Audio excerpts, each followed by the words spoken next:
Picture it. It's 1983 in Toronto, Ontario, Canada. Although the city was big, it still felt like a small town. It was the era of big hair, shoulder pads, leg warmers, Michael Jackson, Madonna, Lionel Richie, and all things neon. People were watching shows like Dallas, Dynasty, The A-Team, and Magnum PI. Two women, two strangers, and their murders shattered the sense of safety in Toronto. Despite being strangers in life, they would forever be linked in death. In 2000, DNA evidence linked the two murders to a single man. But the biggest question remains: who is he? In the space of 4 months, Susan Tice was killed in her Grace Avenue home on August 14, 1983, and within walking distance, Erin Gilmour was killed in her Yorkville apartment on December 20, 1983. Nearly 38 years later, police still have not identified the killer. Susan Tice was a beautiful, dark-haired 45-year-old mother of 4. Her kids' friends affectionately called her Ma or Mrs. T. Known for her beautiful smile and kind heart, Susan worked with disadvantaged children as a family therapist. She had earned a nursing degree from McMaster University and a master's in social work from the University of Toronto. Susan and her husband were going through a separation and had just moved back to Toronto from Calgary in July of 1983, where they were living in separate homes. Little Italy is the neighborhood where Susan was living. After visiting her mom in Owen Sound, Ontario, she returned home on August 14, 1983, and she was home alone because all of the kids were away. On Wednesday, August 17, 1983, Susan didn't show up for dinner with family, and it wasn't like her, so her brother-in-law went to her house to find out where she was. When he got there, he found the mail was overflowing, the front door was locked, but the back door was ajar. He proceeded into the house and found Susan dead in her upstairs bedroom. She had been sexually assaulted and stabbed to death. Police think Susan was killed on August 14th after a neighbor reported hearing 4 female screams at 1:30 in the morning, and then someone walking by about 15 minutes later. Just a note here, this neighbor did not call the police when they heard the screams. It was only after Susan's death that this was reported. DNA was collected at the scene, but being 1983, there really wasn't much that they could do with it. But props to these cops for having the foresight to collect this evidence. There were also no signs of forced entry, according to police. They found the body of a woman in her mid-30s. Her body was discovered on the second floor of 341 Grace Street in a pool of blood, and homicide detectives say she was apparently stabbed to death. Police were called to the scene by the woman's brother. About 4 months later, on December 20th, 1983, on a bitter cold Ontario night, 22-year-old Erin Gilmour was found sexually assaulted and stabbed to death in her apartment just a short walk from Susan Tice's home. Erin was the only daughter of Canadian billionaire business tycoon David Gilmour, who adored her and called her the jewel in his crown. Erin was portrayed in the media as a beautiful, stylish socialite who lived a charmed, upscale life in Yorkville, Toronto. While all of that was true, there was so much more to Erin than just a good-looking girl from money. This kind, loving, and giving girl was known for her big heart and for just being a regular girl. Her 2 younger brothers, Sean and Kaylin McCowan, from her mother's second marriage, held a special relationship with their older sister. Erin was, by all accounts, a caring big sister who spent time with her 2 little brothers. Sean, who was just 13 when Erin was murdered, shares sweet memories of his sister on the 5th estate. He says that they would often hang out with her, they watched movies together, they ate popcorn in bed, and sometimes slept over with Erin. The night before Erin was murdered, the boys had stayed with her for a sleepover. At Ryerson University, Erin studied fashion with the goal of becoming a fashion designer. She had her own apartment and worked as a manager at Robin's Knits, a high-end clothing boutique. Her apartment was located above the shop at 37B Hazelton Avenue. The last known person to have seen Erin alive was a co-worker who left Robin's Knits before 6 p.m. From what we know, Erin finished her shift at around 9 p.m. She locked up the shop and went up to her apartment. Meanwhile, Erin's boyfriend, Anthony Monk, was supposed to pick her up at 9 for a Christmas party.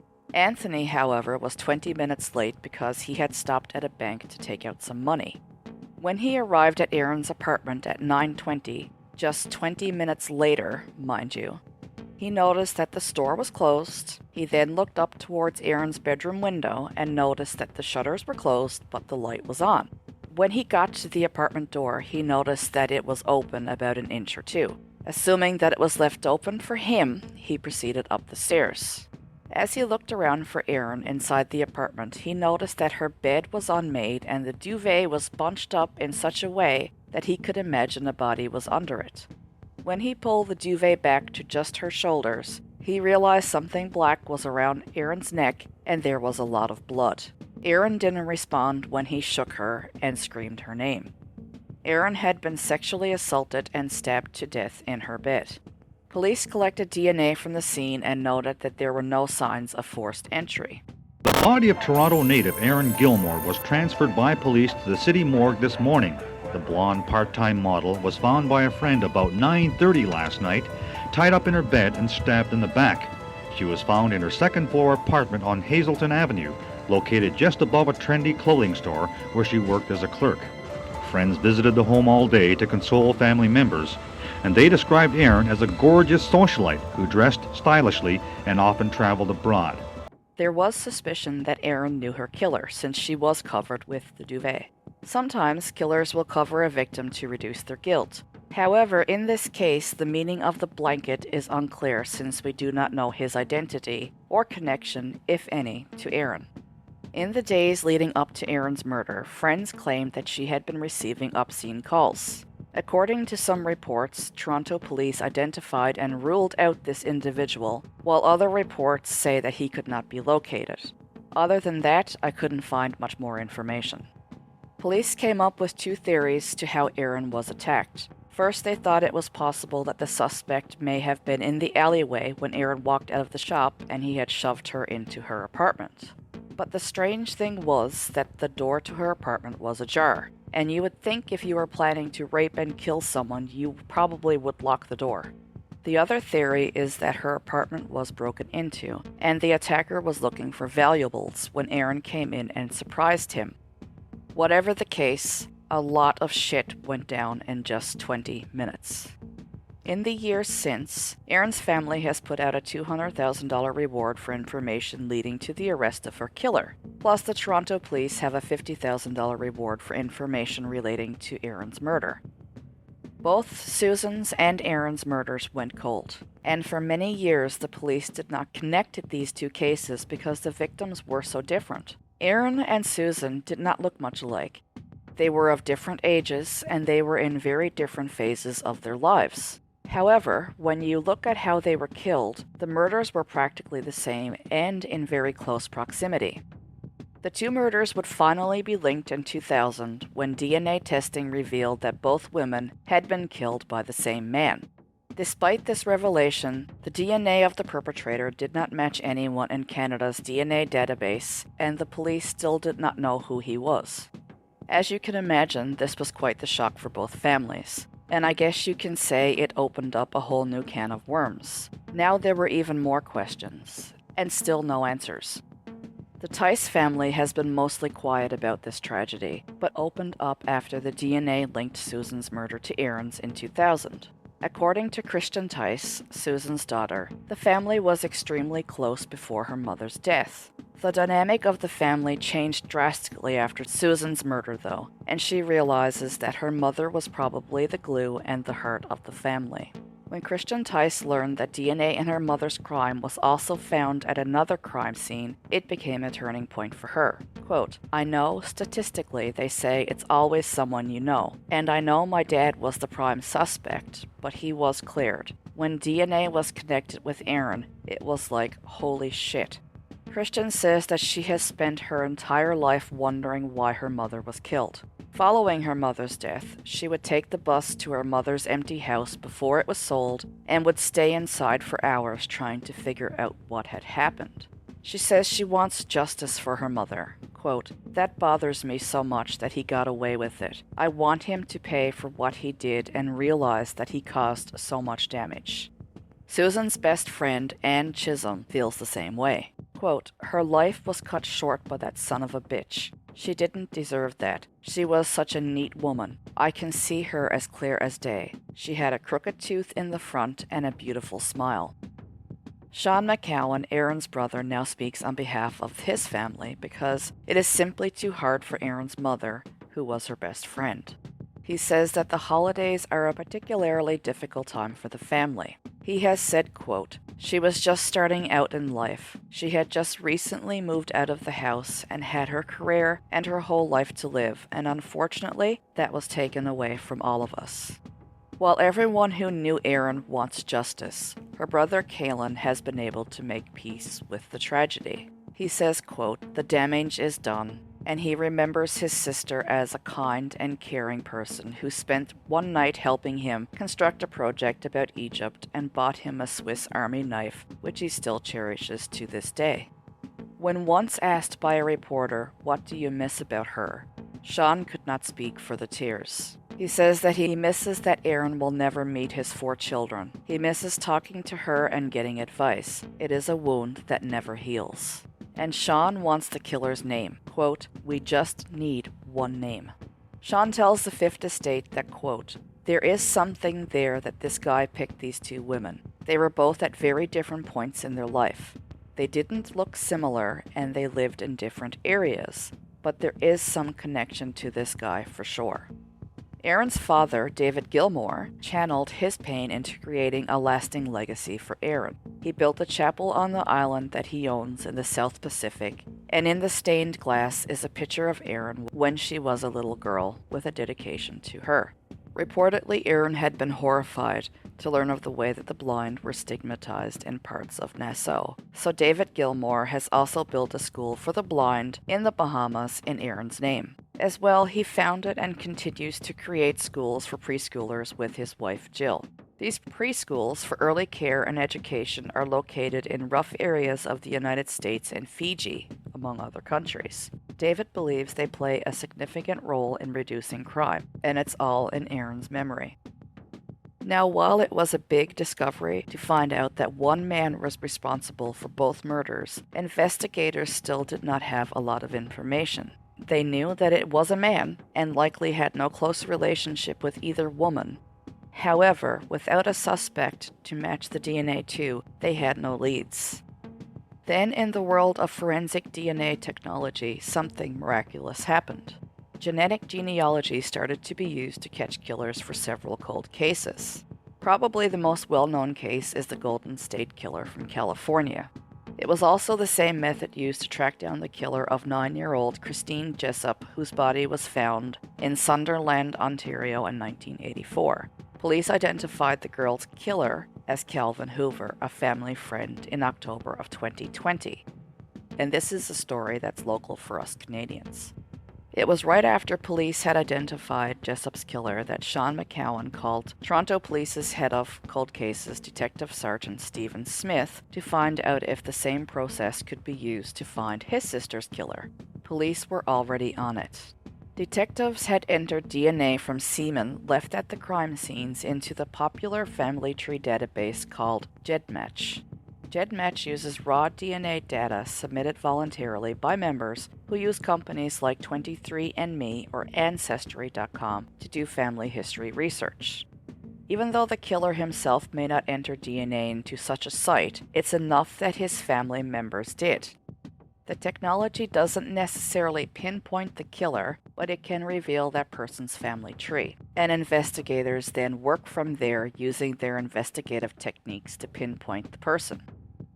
Researchers successfully identified the unknown suspect's 8 great-grandparents in November of 2020. These grandparents have roots in very small-town Canada, in which investigators say the families can be interrelated on multiple levels. Since then, investigators have been working their way down from that set of great-grandparents to try and find the identity of the unknown great-grandson they believe is the killer. Toronto police say they are close to identifying this person and are, quote, focusing on certain families. We've narrowed it down to basically 2 families, and the people they're interested in are still in Canada. Detective Sergeant Stephen Smith says, quote, we're looking at maybe 26 children and then their children's children. Other than that, he is not ready to publicly disclose any further details about their investigation. But it sounds like it's only a matter of time. Let's hope so. In researching these cases, I found a very interesting little tidbit that in Canada, DNA isn't automatically taken when a person is arrested. Like really, why are we so behind with this stuff? In the United States and England, DNA is taken upon arrest of the offender and has helped solve a lot of cases, especially cold cases. Just think, for instance, if police were swabbing people upon arrest, Christine Jessup's killer would have been caught in 1997 when he was arrested on unrelated charges. What a missed opportunity. And who knows, maybe the cases of Susan and Erin could have been solved earlier too. Initially, investigators had suspects in mind and did a lot of work on the case, but were never able to prove who did it because they didn't have the luxury of DNA forensics back then. Fast forward to today, and it's a very different story. Throughout the investigation, police have tried to determine a connection between Susan and Erin, and allegedly it has been said that the 2 women frequented the same restaurants and bars in the Yorkville area. Apparently this came in as a tip, but I couldn't find too much information to substantiate this. It does seem likely that there is some connection between the killer and both victims. Maybe he seen or knew them from somewhere and had fixated on them both. There was something about these 2 women for the killer. Some people think since they were both murdered in their homes that the killer had figured out where they lived, or he even knew the women personally. There was no sign of forced entry at either crime scene, which could actually indicate that they did know the killer and may have even let him in.